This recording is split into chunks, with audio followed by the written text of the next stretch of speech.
Hello everyone, চলে এলাম ছোট্ট একটা ভিডিও নিয়ে। 15 তারিখ হচ্ছে মহাশিবরাত্রি, তাই এই দিনটাকে তো ইউজ করতেই হবে। শুধুই কি 15 তারিখ মহাশিবরাত্রি পড়ছে? একদমই কিন্তু সেটা নয়। 15 তারিখ কিন্তু আরো ভালো ভালো কয়েকটা যোগ রয়েছে, যেমন ব্যতিপাত যোগ, সর্বসিদ্ধি যোগ এবং ত্রিপুষ্কর যোগ। এই যোগগুলো কিন্তু পড়ছে 15ই ফেব্রুয়ারি, তাই এই দিনের মাহাত্ম্য কিন্তু বেড়ে যায়। এবার তোমাদের মনে হতে পারে যে ব্যতিপাত যোগকে তো খুব একটা ভালো আমাদের শাস্ত্রে বলা হয় না, তাহলে কেন এই দিনটার মাহাত্ম্য বেড়ে যাবে? তার কারণ হচ্ছে ব্যতিপাত যোগ এমন একটা যোগ যে কাজ যে যোগে আমরা কাজ অ্যাভয়েড করি, কোনো শুভ কাজ করি না। কিন্তু এই ব্যতিপাত যোগটাই যদি কোনো ভালো শুভ দিনে পড়ে যায়, যেমন মহাশিবরাত্রির মতো দিনে, এবং সেই সময় যদি আমরা জপ তপ পুণ্য এগুলোর দিকে ফোকাস করি, তাহলে তার রেজাল্ট কিন্তু অনন্ত পাওয়া যায়। এই দিন কোনো মানুষ যদি জপ করে, তপ করে, ভগবানকে পুজো করে, তার ফল কিন্তু অনন্ত পাওয়া যায়। এবং তার সাথে সাথে পিতৃদোষ, অ্যানসেস্টার ব্লেসিংস পিতৃদোষ রিমুভ করতে প্লাস অ্যানসেস্টার ব্লেসিংস পেতেও এটা ভীষণ হেল্প করে। তাই এই দিনটা 15ই ফেব্রুয়ারি কিন্তু ভীষণই ভালো একটা দিন। আচ্ছা, মহাশিবরাত্রির দিনটাকে আমরা এত ভাইটাল কেন বলি? শাস্ত্র কি বলছে এই দিনটার সম্পর্কে? শাস্ত্রে বলা রয়েছে যে 1000 একাদশী করলে যে রেজাল্ট পাওয়া যায় সেটা শুধুমাত্র মহাশিবরাত্রির ব্রত, উপবাস এবং সারা রাত যদি জেগে থাকা যায় তাতে সেই ফল আসে।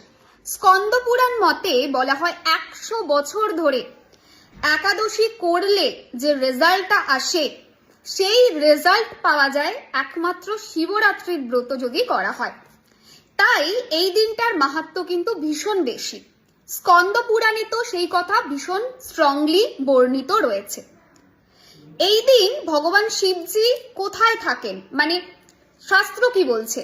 ভগবান শিবজি সমস্ত ধরনের শিবলিঙ্গেই থাকেন, চল অচল সমস্ত শিবলিঙ্গেই থাকেন। তাই যদি তুমি এমন জায়গায় আছো যেখানে তুমি হয়তো মন্দির ভিজিট করতে পারছো না, তাহলে অবশ্যই তুমি তোমার বাড়িতে পুজো করতে পারো। সেই জায়গা কিন্তু শাস্ত্র বলছে সেম রেজাল্ট আসবে। তোমাকে মন্দিরে গিয়েই পুজো করতে হবে এমনটা কিন্তু একদমই নয়। নেক্সট হচ্ছে লিঙ্গ পুরাণ অনুযায়ী কি বলা হচ্ছে যে সমস্ত তীর্থ আমরা যা দর্শন করি, সেই দর্শন করলে এই দিন যদি একটা মানুষ যদি অনেক যজ্ঞ করে, যজ্ঞ করার পর যে পুণ্য আসে বা প্রচুর দান ধ্যান করলে যে পুণ্য আসে, সেই পুণ্য পাওয়া যায় কিন্তু এই শিবরাত্রিতে। রাদার আমাদের শাস্ত্র বলছে তার থেকেও কোটি গুণ বেশি পুণ্য পাওয়া যায় আমাদের এই মহাশিবরাত্রিতে। 4টেই তো মহারাত্রি আছে, তার মধ্যেই তো এটি একটি মহাশিবরাত্রি। তবে একটা জিনিস কি, যাই করো না কেন রাত্রে জাগাটা কিন্তু ম্যান্ডেটরি। রাতে জেগে যদি না থাকো তাহলে শাস্ত্র অন্তত বলছে সেই ব্রতর কোনো লাভ নেই। তুমি ব্রত করলে, তুমি সারাদিন উপোস করে থাকলে, বা তুমি ফলাহার করলে, ফলাহার করে ঠাকুরের পুজো করলে, কিন্তু তুমি জেগে থাকলে না, তুমি জেগে নেই, তাহলে কিন্তু তার পুণ্য নেই। তাই অবশ্যই এই রাত্রিতে জাগা উচিত এবং পরের দিন পারণের সাথে কিন্তু এটা কমপ্লিট হবে। নাও পারণ নিয়ে অনেক প্রশ্ন যে কেন, পারণ জিনিসটা কি, পারণে কি হয়? পারণ হচ্ছে ক্লোজার, ব্রতটা আমি সম্পূর্ণ করলাম। তো পারণের সময় কি করতে হয়? অল্প সাত্ত্বিক আহার দিয়ে খেয়ে পারণটা কমপ্লিট হয়। এবং খাওয়ার আগে অবশ্যই ভগবান শিবশম্ভুর মাথায় জল দেবে, জল দিয়ে তারপরে একটু খাবে। এবং এই দিন ব্রাহ্মণকে খাওয়ানো, কিছু দান ধ্যান করা, সেটাও মানা হয়। তাই সারা রাত জেগে থাকলে, পুজো করলে সব ঠিক আছে, পারণ করলে না হবে না। পারণের টাইম কিন্তু দেওয়া রয়েছে, এই পেজেই আছে, তো একটু গিয়ে ব্যাকে চেক করো, সমস্তটা বলা আছে যে 4 প্রহরের পুজো কোন সময় করা যাবে, পারণ কোন সময় করা যাবে না। অনেক প্রশ্ন ছিল পারণ জিনিসটা কি, যেটা অনেকেই বুঝতে পারছিলে না, তাদের জন্য আমি জিনিসটা বলে দিলাম। না, সকালবেলায় মহাশিবরাত্রির দিন আমরা কি করব? সংকল্প করব, ঠিক আছে?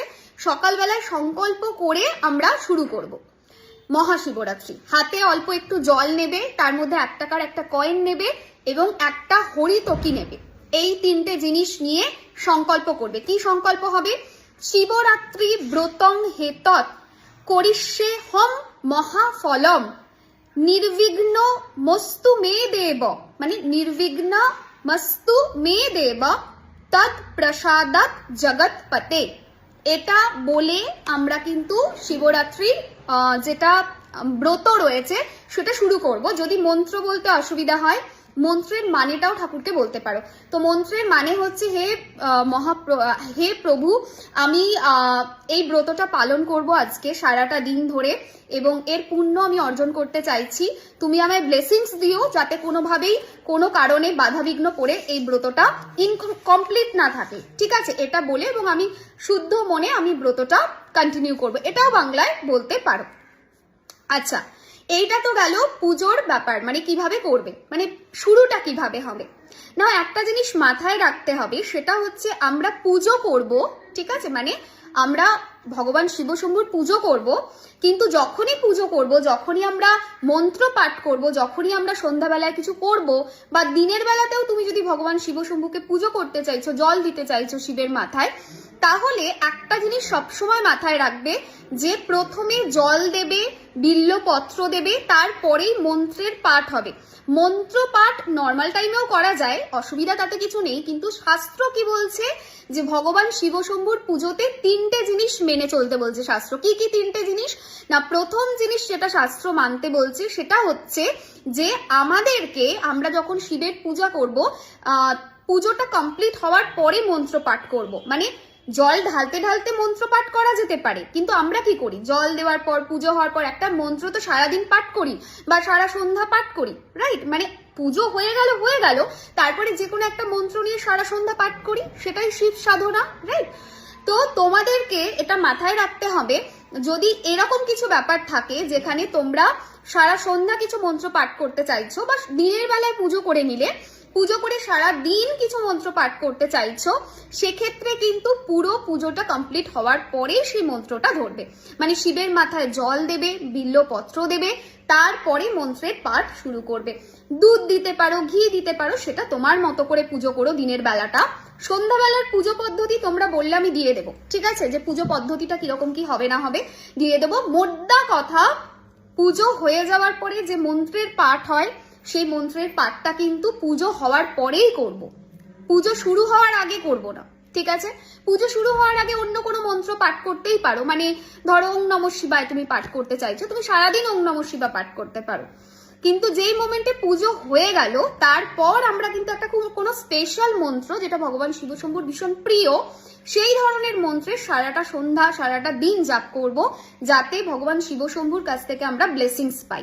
তাই অবশ্যই পুজো করবে, বিল্লপত্র দেবে, জল দেবে ঠাকুরের মাথায়, তারপরে মন্ত্রের পাঠ শুরু করবে। আমি এক্ষেত্রে সাজেস্ট করব যে তোমরা যদি দিনের বেলায় পুজো করছো তাহলে দিনের বেলায় আগে পুজো করে নাও, পুজো করে নিয়ে শিব গায়ত্রী মন্ত্রটা তোমরা সারাদিন পাঠ করতে পারো।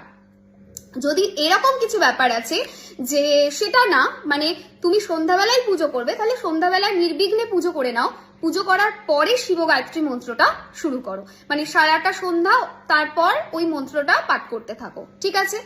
যদি এরকম ব্যাপার আছে, যেমন আমি যেটা করবো, আমি আমারটা বলতে পারি, আমি সারাদিন ওং নমঃ শিবায় মন্ত্রের চান্ট করব, প্লাস দুঃখ দারিদ্র দহনায় শিবায় নম এই মন্ত্রের পাঠ করব, কিন্তু সন্ধ্যাবেলা আগে আরামসে পুজো করে নেব, তারপর শিব গায়ত্রী মন্ত্রটা সারা সন্ধ্যা পাঠ করব, কারণ ওটা আমার স্পেশাল মন্ত্র, তো ওটা আমি সারা সন্ধ্যা ব্যাপী ডেফিনেটলি পাঠ করব।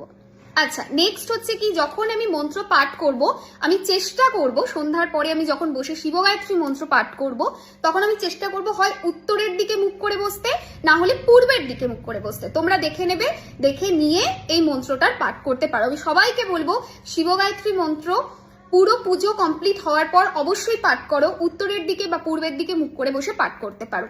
আর যদি বাড়িতে রুদ্রাক্ষের মালা থাকে তাহলে মালাতে জপ করতে পারো, যদি সেসব না থাকে প্লেন জপ করতে পারো। একটা জিনিস মাথায় রাখবে, ভগবান শিব শম্ভু হচ্ছেন আশুতোষ, যিনি অল্পেতে সন্তুষ্ট হন। এটা যেমন ঠিক তেমন এটাও ঠিক যে আমাদের শাস্ত্রে কিছু পদ্ধতি বর্ণিত রয়েছে, আমরা যদি সেটা মেনে করতে পারি, আলটিমেটলি তো করছি, একটু যদি মেনে করতে পারি তাহলে তার রেজাল্ট কিন্তু আরো অনেক বেশি আসবে। আরেকটা জিনিস কি, একটা ছোট্ট টিপস আমি বলছি, ছোট্ট রিমেডি, যেটা এই পুরো শিবরাত্রির দিন যে কোনো টাইম তোমরা করতে পারো, সকাল দুপুর সন্ধ্যা, তুমি ব্রত করছো না ম্যাটার করবে না, সকালবেলায় স্নান টান করেও করতে পারো। এই রিমেডিটা যে কোনো টাইমে করতে পারো। তো তোমার যদি মনে হচ্ছে না আমি উপোস করে থাকতে পারবো না, কোনোভাবে সম্ভব নয়, বা আমি কোনোভাবেই কিছু মেনটেন করতে পারবো না, কোনো পদ্ধতি মানতে পারবো না, তাহলে সকালবেলায় স্নান করে উঠেই এই রিমেডিটা করে নিও। কি করতে হবে, অল্প একটু কালো তিল নেবে, অল্প একটুখানি কালো গোলমরিচ নেবে। নাও এই দুটোকে নিলে হাতের মধ্যে নিয়ে অল্প অল্প করে রাখবে, ঠিক আছে? কোনো কোয়ান্টিটির ব্যাপার কিছু নেই, হাতের কাছে রাখবে, রেখে তোমার মনের মনস্কামনাটা 3 বার বলবে। তোমার একটা মনের মনস্কামনা আছে, সাপোজ তুমি চাইছো যে তুমি তোমার লাইফে গ্রোথ করো খুব, ঠিক আছে? তুমি চাইছো তোমার কেরিয়ার খুব সাকসেসফুল হোক। নাও কি করবে, ওটার দিকে তাকাবে, তাকিয়ে তোমাকে 3 বার এই জিনিসটা বলতে হবে যে আমার কেরিয়ারে সাকসেস এসে গেছে। 3 বার পজিটিভ ভাবে বলবে। বলার পরে কি করবে, ভগবান শিবশম্ভুর মাথায় ওটা দেবে, এবং যে মোমেন্টে দিচ্ছ সেই মোমেন্টে অবশ্যই 3 বার ওম নমঃ শিবায় চ্যান্ট করতে করতে তারপরে দেবে। করে দেখো, দেখবে প্রচন্ড পজিটিভ রেজাল্ট আসবে।